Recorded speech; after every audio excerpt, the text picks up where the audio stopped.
Welcome to Grumpy John's garage. Today, as you can see, we're at the front end of the Jeep. Today we're going to fit the bumper. I'll take you over here and I'll show you what I've got. We've got the bumper. We've got the bumper insert. Then we've got the two tubes. They're support. They go in there. They're for support so that if there was a rope put round the bumper, it's not going to squash it, it's going to help support that. And then you've got the 4 bolts, 1/2 inch size, and then you've got 4 spring washers. As you can see, I've got a ratchet strap pulling the chassis in a wee bit, because what you want to do, you want to be able to line your holes up.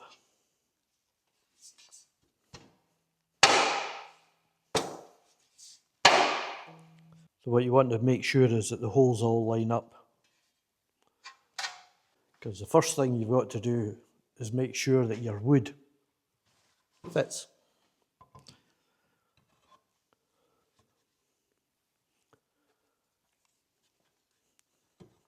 You can see there that the wood has got 2 slots either side with a bit chopped off.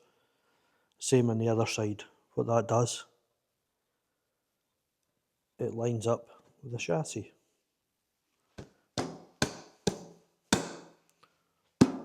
It slots in. There you go. Then the bumper sits over the top of it. You'll have to drill through that wood.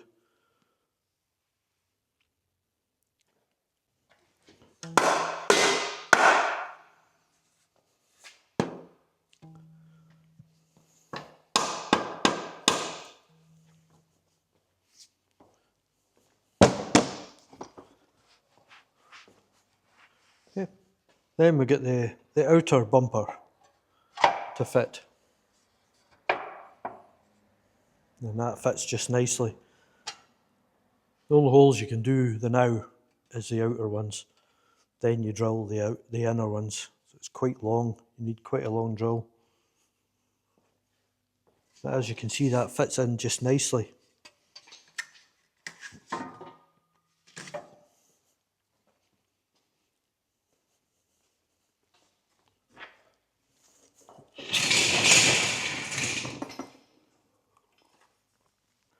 So we've got our bolt, we've got our tube, if you can see it.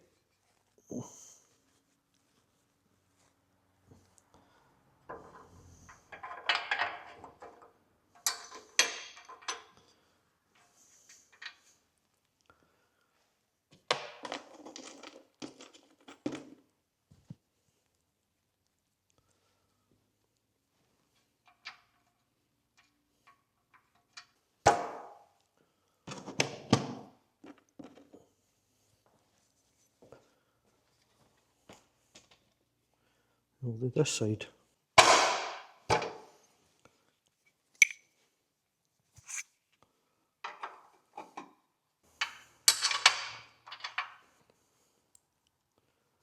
Nice tight fit.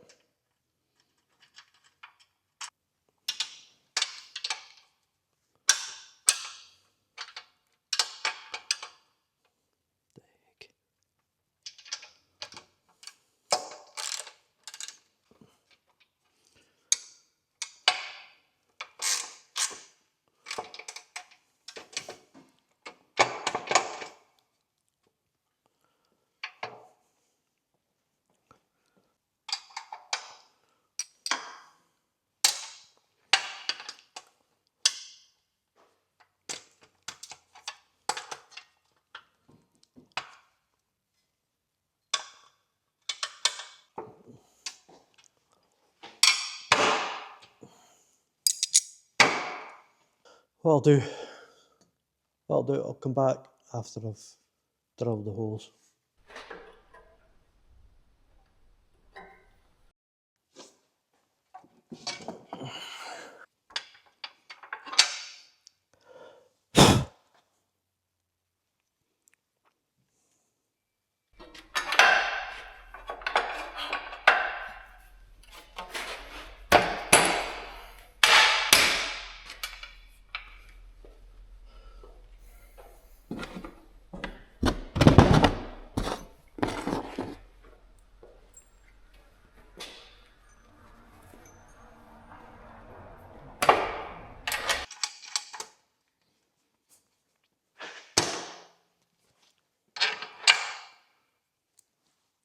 That one fits in.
That's that done. Time to take this off. Not much tension there after it's all bolted up.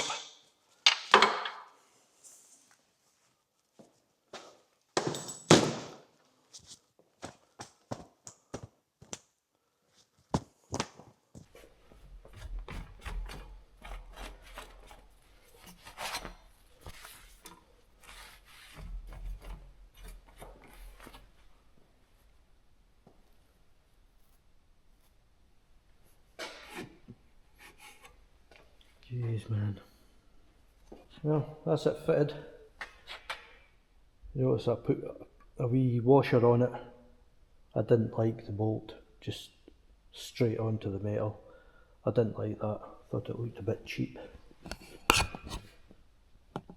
And you see in there, we might get a better picture around the other side.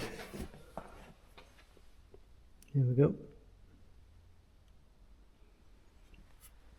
The wood in there.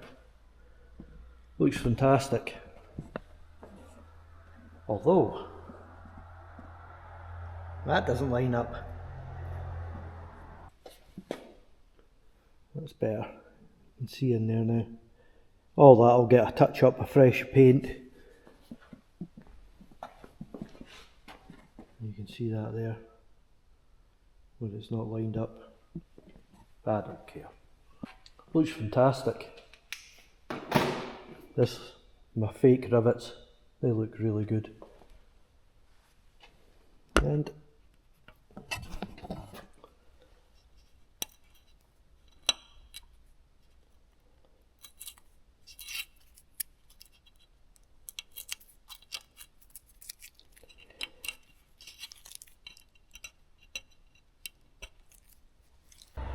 there's my number there, MB 329061, May 1944.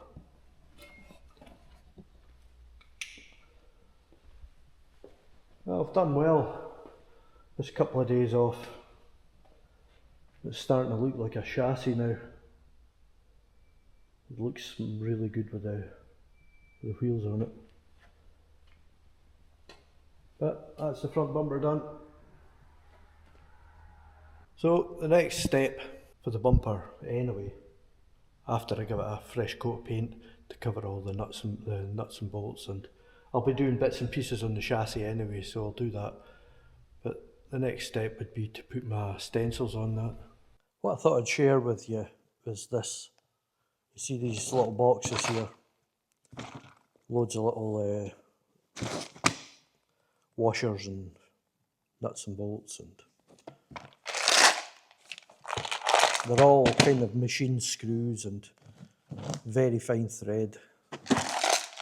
How I got a hold of them was a lady, a widow, she'd selling off her husband's bits and pieces on Marketplace. It was come up and see what I've got, give me a price.